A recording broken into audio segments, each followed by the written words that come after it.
Welcome to Real Estate Coaching Radio, starring award-winning real estate coaches and #1 international best-selling authors, Tim and Julie Harris. This is the #1 daily radio show for realtors looking for a no BS, authentic, real-time coaching experience. What's really working in today's market, how to generate more leads, make more money, and have more time for what you love in your life. And now your hosts, Tim and Julie Harris. As we tell you guys, a lot of our podcast content and our topics are motivated by communication we have directly with you. And a lot of you communicate directly with Julie and I through Instagram. You direct message us. And if you ever want to message us ideas for shows or questions, that's really a great place to do it. So I received a message the other day, and this is from somebody who's in their 50s, late 50s if I remember correctly, and they were feeling a little bit like the world has gotten by them and their opportunity really to do anything exceptional with their lives has come and gone. And it was kind of depressing, but at the same time, it was kind of interesting from my perspective because it gave me an opportunity to really, frankly, be motivated to create the outline for this podcast. Julie and I did it together, obviously, but also to directly help that person. So what I did is I created this outline and I called them up and I gave them like a little mini, essentially a little mini coaching call using some of these facts and figures, and made an enormous difference. And ever since then, I've been getting little updates about the things that they've been doing. So here's the reality. It's never too late to achieve success in real estate or in life in general. And so what we're going to be doing is we're going to be sharing stories with you that I know should motivate you, I know will definitely educate you and hopefully get you into action. Because here's the reality of it. The reality of it is that most of us won't achieve our greatest levels of success until we're in our 50s and 60s. And despite what you might be hearing from social media and from all these influencers who are making you believe that, once you hit 25, you're past your prime, Right. Despite all that, I think you'll be shocked, amazed, and maybe in some strange ways comforted to know that the prime time of your life to become a multimillionaire and achieve your greatest successes are at the same age that a lot of people, unfortunately, start to give up. So keep those thoughts in mind. And again, if you have any other show ideas or questions or really anything, make sure you just message us directly through Instagram, and it's at Tim and Julie Harris. All right, so today we're going to talk about inspiring stories, as Tim said, action plans, mindset shifts for every stage of your career. And I love hearing from our listeners and getting your ideas, so I love that this started out that way. So let's begin with a quote from George Eliot, who said, "It's never too late to be what you might have been." I think he's saying, get started now and it's going to be faster. So remember, guys, the average age of a residential real estate agent in the U.S. is 55 years old. I think actually now it's 56. I think you're, Yeah, new you're right. add another one on. 56-year-old female, actually. I think you're right. Yep. Whether you're starting fresh in real estate, scaling your business, or navigating in a challenging market, one thing is clear. Success doesn't have an expiration date.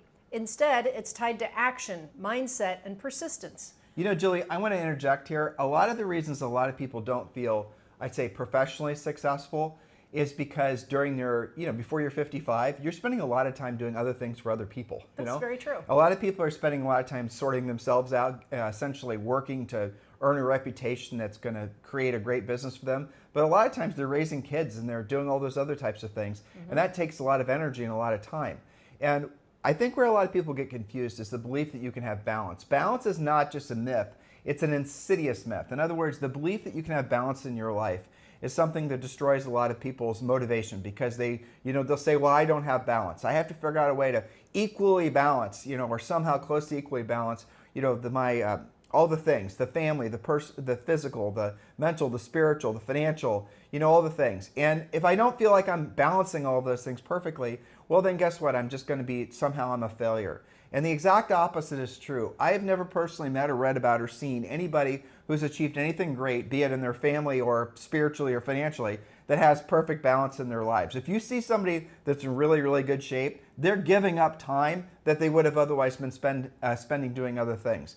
And so this is the reason, I think, a lot of reasons why, in a very practical, it kind of makes sense way, that most people don't achieve their greatest successes until they're at the midpoint, I think, because of the fact they had a lot of other things that were going on in their lives that, merited their attention and merited their money, frankly. Yeah, for sure. And now they're at the point where a lot of the ego stuff that maybe, like the way you think when you're in your 50s is not the same the way you thought even when you're in your mid-40s or your early 40s or your mid-30s. There's something that changes in the human brain. And I see this happening in you, Julie, and I know I felt it as well. But as you and I don't know if you thought about this, ready for this? Uh-oh. We've been married for 34 years this year. Yeah. So we've known each other forever. But I remember, you and I were going through a lot of stresses. Like we're in our 30s and our 40s.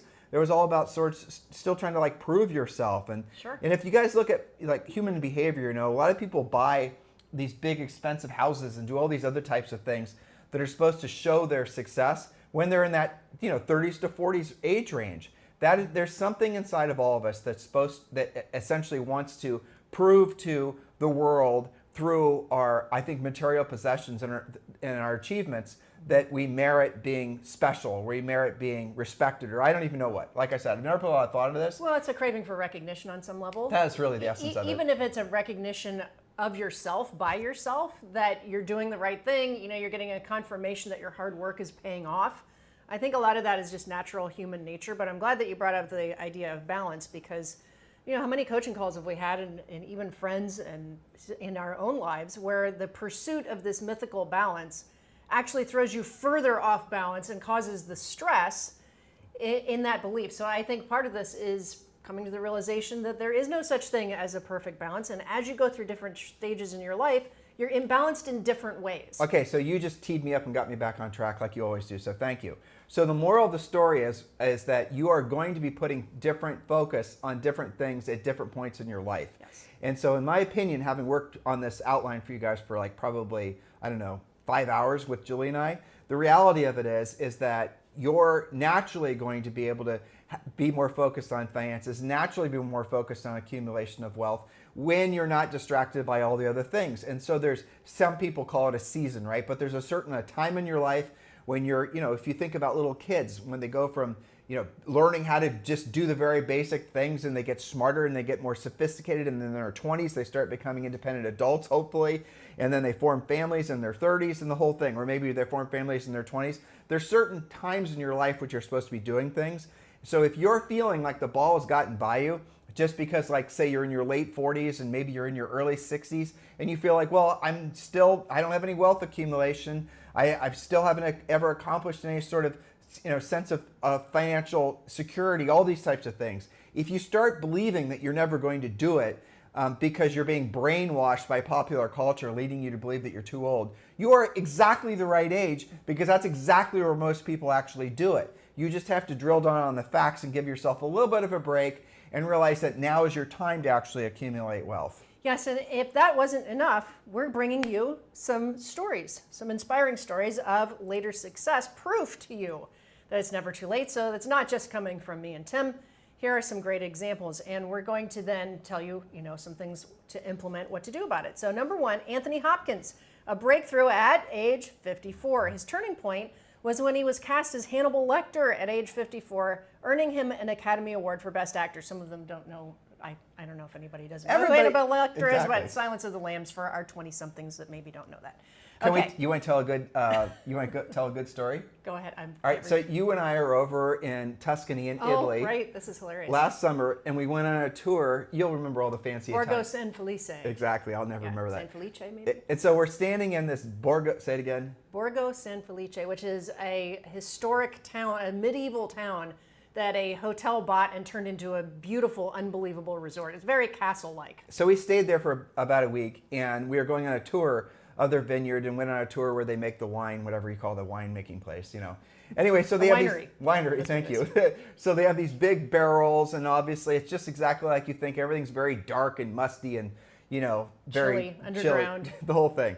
So we're going on this tour, and towards the end of the tour, the tour guide, very proper Italian lady, kind of, there's one, I think there's just you and me and another couple, right? Mm-hmm. Yep. And anyway, she stops and says, okay, basically this is the end of the tour. Now we're going to give you guys some, samples, and you can, that sort of thing. Time to order the wine. And then she told us the funny story about the fact that one of the movies about came after Silence of the Lambs, where Hannibal Lecter, where Anthony Hopkins was eating the guy's brain. Do you guys remember that? Sipping Chianti. Remember that? Sipping Chianti, eating the brain, sauteing the brain at dinner. Yeah. It was Ray Liotta, I think. Yep. Yeah. So anyway, it turns out the Chianti was actually the Chianti from that very vineyard where we were. And she tells us the story that they didn't even know that they were using their Chianti in the movie, and they're absolutely mortified when essentially everyone started ordering the wine because they saw saw it in the movie and they realized it was the best thing ever. Yep. But I just thought that was a funny story I'd share with all you guys. So we've actually been there. That's our tie-in. Exactly. Too. And no, we did not have brains. No, they don't serve brains with it. No. No, as unfortunately. Far as we know. Yeah. Maybe we should have read the Italian on the menu. Okay. So obviously the impact, the story that proves that one role, one opportunity can redefine your life. I guess I never thought before that movie that, I guess I assumed that he had been in things, but that was his breakout role and he was 54 at the time. He was a stage actor. He was a stage actor and, obviously a great one. So the takeaway, the right listing for you guys, the right client, the right market moment could change everything. So be ready for that. Be open to that. I often tell coaching clients, I know that we've talked about this on the podcast before, our first big listing when we moved to New Albany Country Club, that was a huge springboard for the rest of our career. We've been licensed, but that was the one thing for that market. So keeping with this quasi-Italian theme, Enzo Ferrari. Now I thought this was, of course, hopefully you guys are all becoming Formula One fans, but so Enzo Ferrari, very interesting. He did not actually start Ferrari as we know it today until he was 49, and because he had been working for Alfa Romeo and some other companies. But I'm just sharing that with you because everyone thinks Ferrari must have been around since forever. Well, the guy was at 49 and he lived until he was in his 90s. But he had almost 50 years of building this amazing company that now has a market value over $83 billion. And it didn't start until he was 49. Why did it take him that long? Because he didn't have the money to start his own manufacturing company, because he was honing his skill and his craft working for other companies, and because he probably just emotionally and mentally wasn't ready. And a lot of you guys are in the exact same situations. You were not ready, or you were not at a point in your life where you're emotionally, mentally, and probably financially ready to actually build your own financial, I think, breakthrough moment. And that's what hopefully you're feeling motivated by today. The next point, Julie, is one that everyone talks about. I love this story, though. It is, and that's Colonel Sanders, a recipe for global success at 62. His leap began when he started franchising his famous fried chicken recipe at 62 after a series of career failures. The impact now, of course, we all know KFC, that operates over 24,000 locations worldwide and generates $26 billion annually. That is a lot of chicken, isn't it? So remember that persistence outshines setbacks every time. Your breakthrough might be just one bold step away. So he kept on working it until he got the right recipe, quite literally in his case. Now, here's what it's interesting about what Colonel Sanders did, KFC did, is that they built a franchise. So he had a background in business. He learned how to basically start a Kentucky Fried Chicken. He learned the business modeling in all the years prior to 62. So it wasn't that he took too long to start it. It's just that he needed the background in order to know what to do so that it would become successful. Where to get that background? From experience. And you can get that exact same experience and that exact same background necessary for you really to have your breakthrough by joining Premier Coaching.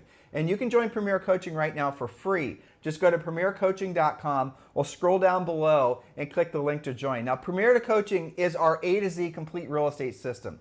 It includes specific lead generation plans, your presentations, your real estate systems, every single thing you need to build your real estate business and become essentially your own breakout success. So when we're rattling off this, list of the people that basically, hit it out of the park at 50s and 60s, your name will be on this list as well. And that I have to say, one of the big announcements we have with Premier Coaching is that we're going to be including what's going to be called Ethical Real Estate Professional. Now, Ethical Real Estate Professional, I'll explain this more because we're going to have a big launch event hopefully in a couple weeks.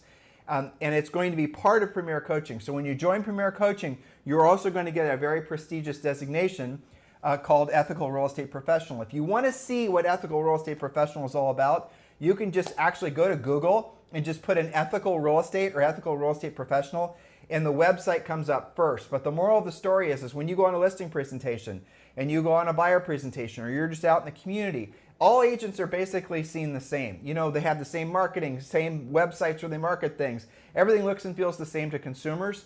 Now, what you're going to have, because you're a Premier Coaching client, because you're going to have included with Premier is going to be the Ethical Real Estate Professional designation. You're going to have this designation that's going to set you apart. So you can check it out, but we're not taking any new members of Ethical Real Estate Professional until we have this event for the new Premier Coaching. So Premier Coaching is getting a revamp. It's going to include ethical real estate professional. A lot of you have been in Premier Coaching in the past. You definitely want to get back into it because ethical real estate professional really is going to be the ultimate differentiator, the ultimate way for you to have an unfair advantage in the marketplace. The links are down below to click on over to Premier Coaching. It's going to be automatically upgraded to include ethical real estate professional, and we do that hopefully in a couple weeks. Or you can just obviously go to premiercoaching.com. All right, Julie, next point. Next point is Christian Dior. His pivot was when he founded his iconic fashion house at the age of 41. After years of working in the background, you guys can see a theme here is that these breakthroughs didn't happen until they had the foundation. That's why Tim was just reminding you about Premier Coaching. The impact for Christian Dior is, of course, he became one of the most recognizable luxury brands globally in women's fashion. I think we watched a Netflix movie about Dior, didn't we? We did. It was kind of boring, yeah. But I have to say, so one of the recurring themes when I was researching these, and obviously, guys, I tried to pick some people as examples that would be more fun to talk about, but there's so many examples, especially in business. But one of the themes are all these people, for the most part, were essentially replicating or copying existing business models, and they were just evolving them and taking them to the next level. They weren't actually trying to waste time trying to, create some new thing. They were just improving the old thing, or they were just doing the old thing at a higher level. Mm-hmm. So that's an important lesson. If you really want to be rich, that's where your money works for you. You no longer have to work for your money. Don't waste time trying to create something new. Just copy. And that's one of the greatest advantages that you have right now because of the internet, frankly, and because there's so many great examples to copy. I mean, if you guys wanted to start your own fashion design company today, wouldn't it just make sense you basically read every biography you could on Christian Dior and copy what he did? Doesn't it make sense if you're going to want to start any kind of business, the first thing you're going to do is study the people that have gone before you and that have become very successful doing it? That's why so many of you guys are joining Premier Coaching. So do not get into real estate or any business and think that the smart move is just to use this as your creative outlet to show the world that you have all these little different ideas and you're going to create your own logo and your brand and all your identity and all these things. Just say, my job is to be of service to other people. My job is to obviously sell a lot of houses, make a lot of profit. And then with that profit, reinvest that profit into things that are going to make me passive income. That's when you start becoming financially free. We talk about this in our best-selling book, Harris Rules. We talk about this, essentially I think what I just described to you guys is a very simple and elegant, easy to understand business plan. That's really what real estate's all about. Your real estate business has no value. Your real estate brand has no value other than to produce profit, other than to help you create transactions. And hopefully from those transactions, they're profitable enough that you have enough money left over that you reinvest and you can buy S&P 500, buy multifamilies, buy single families, buy things that are actually going to work for you. And remember, rich is where your money works for you. You no longer have to work for your money. So keep these things in mind. If you're just getting to the point where you've edged up on 50 and 60 and you're realizing, oh my gosh, I don't have enough money to never retire. Well, guess what? You do. You have enough time. You have enough life experience. For the most part, when you're in that age group, one of the best things about it is you're no longer ruled by your ego. You're now making clearer decisions. You can look back and maybe, if you had asked yourself when you were 20 or 30, if you have a choice between being rich and being famous, and I've asked this on stage before, and it's always interesting, younger people will always say, for the most part, if you have to choose between the two, being rich or being famous, you cannot choose both. The younger you are, the more likely you're going to be wanting to be famous. Remember, you can't choose two. Being famous, in my example for this thought exercise, does not mean you're going to be rich. So don't just say, well, I'm famous, now I'm rich. That is not hardly ever the way it works. There are a lot of famous people that have no money. So if you have to choose between famous and being rich, which are you going to choose? When you're younger, it's famous. When you're older, and older is usually in the mid-40s, then you're starting to realize, older just for the sake of this example, not older as in mid-40s is older. I'm just saying certainly older than 20, right? But when you reach a certain age, let's say, then all of a sudden you're wanting to choose to be rich. Why? Because you value different things. You're no longer looking for the recognition from other people. You don't care so much about what other people think. And the older you get, the less you even give a rat's ass about recognition. The less you care about what other people think. The more you want your time freedom. The more you want actually, what happens is you start to focus on other things and you start to focus on essentially, that your time is more precious and you're less likely to waste it buying branding ads or spending money on things just to try to convince strangers that you're successful. You're going to want to buy those multifamilies. That's the reason that it takes a lot of people, most people, until they're in their 50s and 60s until they achieve their highest levels of success. It's an accumulation effect of wealth building, emotions building, mental aptitude. All these things have to get to the point where you're ready to receive the success. Exactly, and not to mention skills build up over time, right? Yep. So this list would be incomplete if we didn't mention Henry Ford. And his turning point was when he launched the Ford Model T at the age of 40, revolutionizing transportation worldwide. So by making cars affordable for middle-class families, Ford changed how the world moves and works. Great example, and there's tons of biographies about him. I'm going to talk real quick about Henry Ford. Sure. So here's what's interesting about Ford is that, yes, he didn't create the assembly line. People say that he did. There were other assembly lines that were around, but he scaled it up, basically. He mass-produced cars. He was able to, obviously create an assembly line that people to this day assume that he created that whole building process. All right, so that isn't really the greatest thing he ever created. The greatest thing that Ford ever created was financing. And I know this is not something you guys will ever hear from anybody else, but this is really what he did. So he was making cars, well, his workers were making cars for Ford, and the workers couldn't afford the cars. And Henry then realized he had a lot of workers, that if he had a lot of workers that wanted his cars, that means that could be a lot of car sales. So they didn't have the money. So he started creating financing schemes to help the folks that worked for him to be able to buy the cars. And that then launched the huge industry of automotive finance. Now, what's really fascinating is automotive financing is actually more profitable for some manufacturers than actually selling cars. They make more money off the loans. I don't think that'll surprise most of you, but they make more money off the loans, and the margins on cars have grown so small that certainly car dealers will oftentimes make more money from loans. Manufacturers, that's the reason that you see these big manufacturers. I mean, we talked about Ferrari. Ferrari has its own financing, and their rates are much higher than normal car rates. And I read when I was researching all this for you guys, 80% of all new Ferraris are financed, and the interest rate is typically 3 points higher than a normal car rate. You don't think Ferrari's making serious bank off finance? Of course they are. So I think perhaps Henry Ford is best known for creating the assembly line, but really what he did, what created the most, money essentially, was automotive finance. Yeah, thank you for pointing that out. So it's probably the combination of being able to make more cars, driving the price down, plus the financing, made it, for the common man type of thing. So I think he is a great example. All right, so Julia Child, cooking up legacy at age 50, the culinary late bloomer. She published her first cookbook, Mastering the Art of French Cooking, at age 50.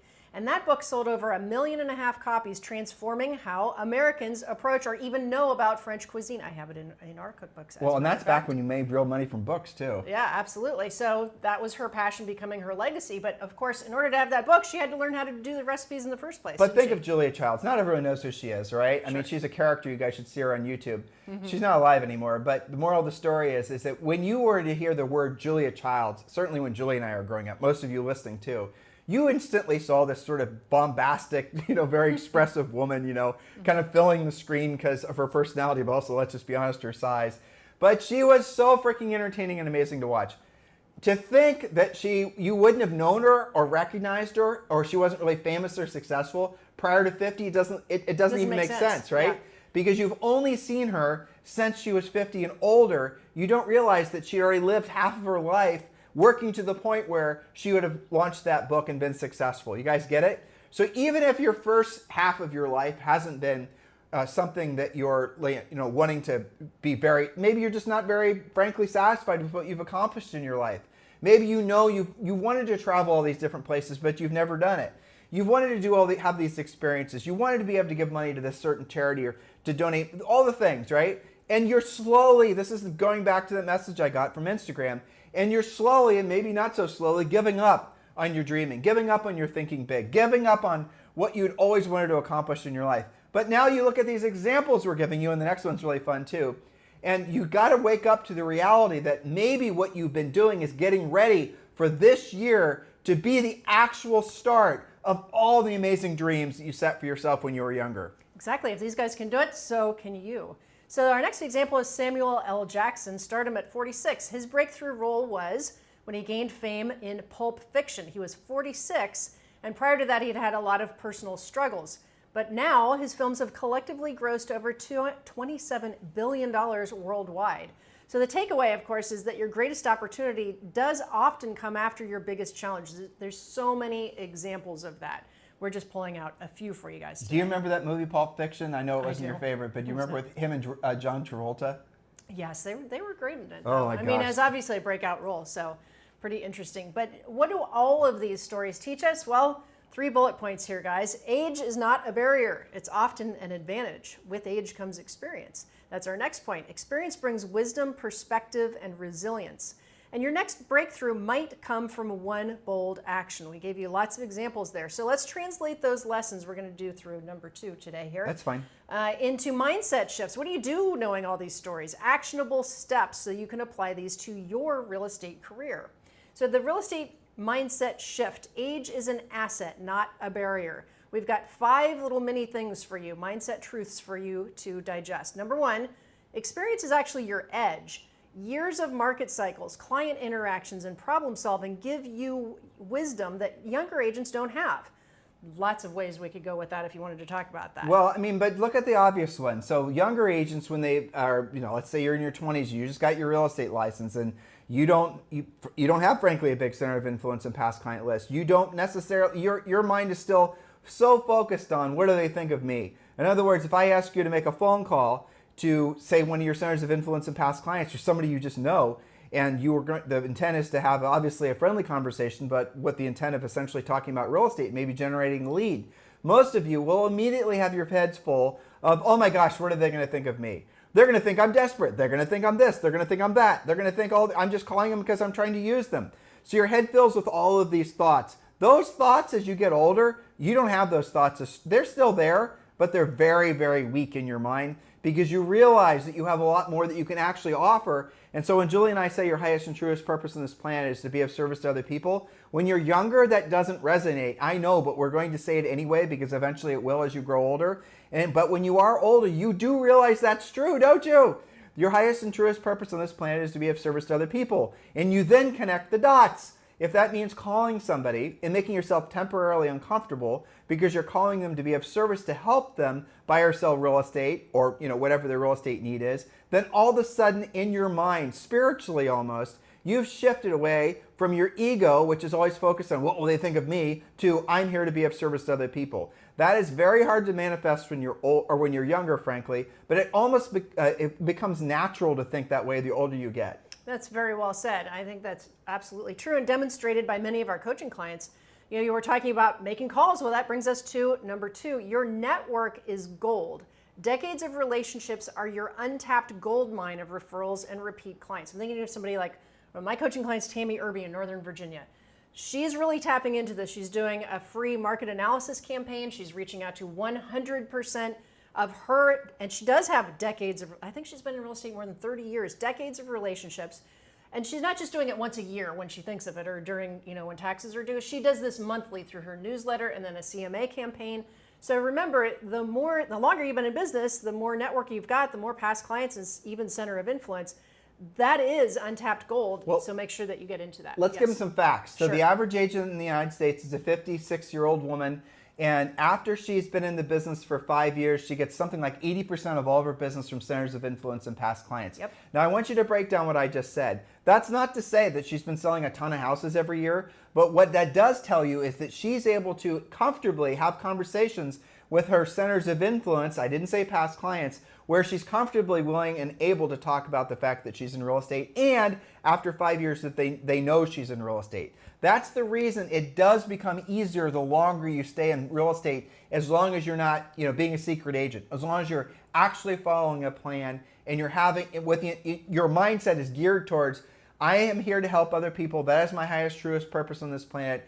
And I've chosen the career of real estate. So my mission in life, professionally speaking, is to be of service to other people, helping them buy or sell real estate. And when you connect all those dots, you'd be shocked how easy it is to generate leads. Leads are all around you. You've chosen the right business. Everywhere you go, everyone you see is wanting to buy, sell real estate. Every single human either want to lease, buy, sell, buy multiple properties. You will never come across a human that does not want to be in real estate. That is not true with everything else. I don't want a boat, right? No. I don't want another set of, I don't want Ginsu knives. I don't, all these things, right? Other people who are selling those things, they have to look for somebody that wants to buy them. You don't. Everybody wants what you have for sale. It just makes sense when you put it that way. All right, number 3, it's never too late to learn. This is sometimes what we hear from you guys. Well, technology has passed me by. But tools like CRMs, AI-driven marketing, video content, that can all be learned at any age. I think it's actually gotten easier to learn all of that stuff through YouTube videos, through, Premier Coaching is a great example of that. The hard part is being able to essentially separate the wheat from the chaff. Yes. Because there's so much absolute crap out there. Mm-hmm. And that's the reason that people love Premier Coaching, is so they can go and then talk with other people who are maybe have experimented with some of these sketchy things out there on the marketing and branding side of the business. And they will report that, not so great, didn't That's work. right. Julie and I have been coaching and training business for more than 2 decades at this point. And the list of great ideas, oh my gosh, everyone's doing this, shiny object ideas, has come and gone. There's so many of these things. And there's more, and it used to be, you would see one of these whiz-bang ideas and it might last 5 or 10 years and then it would, essentially go away. Now they're coming and going in less than usually 2 years, sometimes less than 12 months. Don't waste your time and your energy on some of these whiz-bang marketing branding things. Do what you already intuitively know is necessary for you to be successful. And if you don't have the skills or don't know what to say or how to say it, join Premier Coaching. What are you waiting for? Very well said. All right, number 4, small daily actions win. This is something I've been talking with coaching clients a lot about this week. Consistent effort compounds into exponential results. When you consider just speaking with 5 people per day, 4 or 5 days per week, after just 30 days, you're going to have some results. So it's the small daily actions. It's not the panic actions when you run out of listings, when you have a deal die, when you have stress in your business. Of course, all of you react to that. That's normal human nature. That's when the typical freakout happens. It's being able to do the small daily actions, the habits that lead to your transactions. Consistent effort does compound into exponential results. We're doing a future podcast on that, about the accumulation effect. So stay tuned for more on that point. So when you join Premier Coaching, in the first level, which you have access to, there's something called the Real Estate Treasure Map. That is your fill-in-the-blank business and life plan. Download that puppy and then complete it. Do it urgently. Do it with your loved one or loved ones, and you will find that now that you have a plan called the Real Estate Treasure Map, you are now feeling a sense of security and direction that maybe you've never felt before. And here's Julie's last point, was a really great place to remind all of you.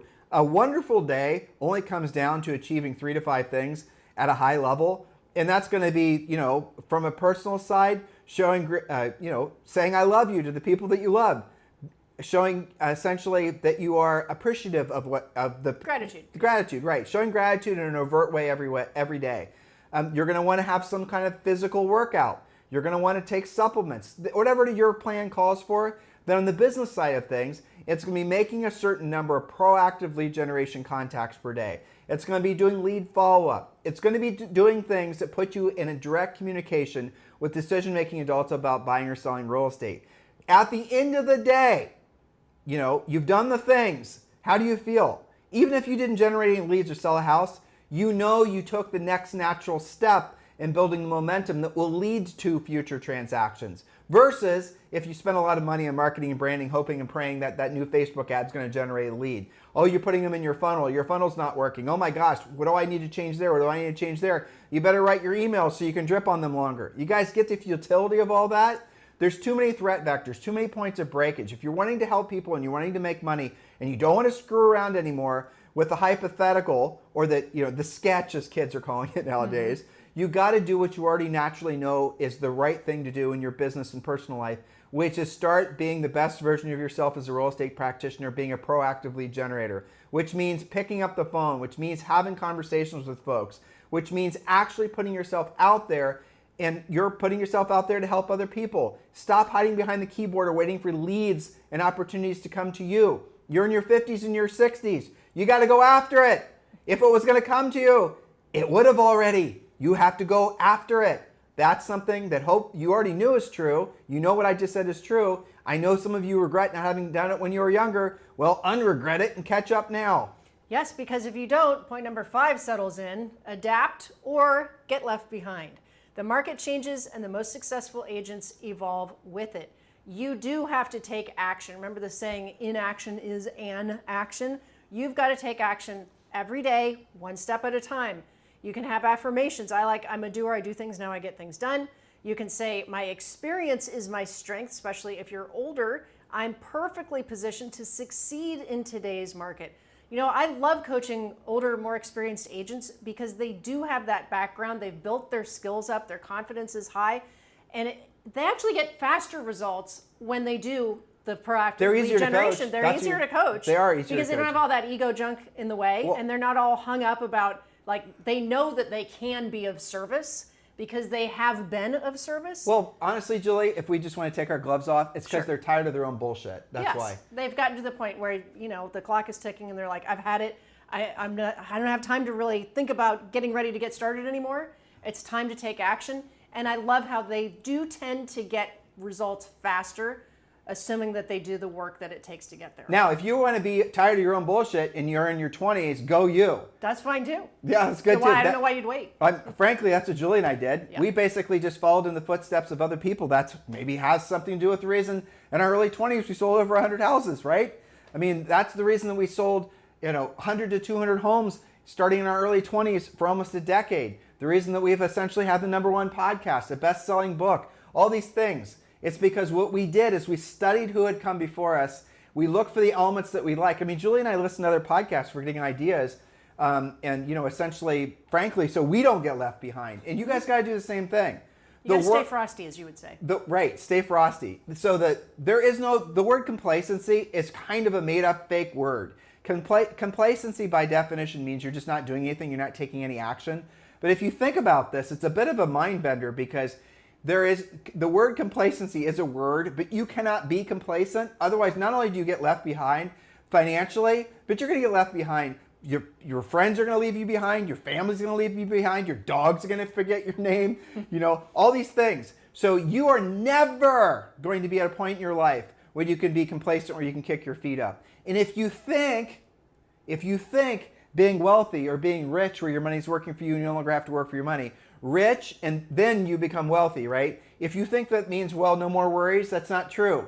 There are always going to be things that you're going to worry about. Our job is to make it so that money is no longer one of them for you, right? That's what Julie and I are trying to do. That's what we do. We're trying to make it so that there are always going to be shit to worry about. We're trying to make it so for you, money is no longer one of them. Hopefully that resonates with all of you. So we're going to pick up where we left behind tomorrow on part 2 of today's podcast. In the meantime, your homework, join Premier Coaching. The link is down below, or just go to premiercoaching.com. Have a fantastic day.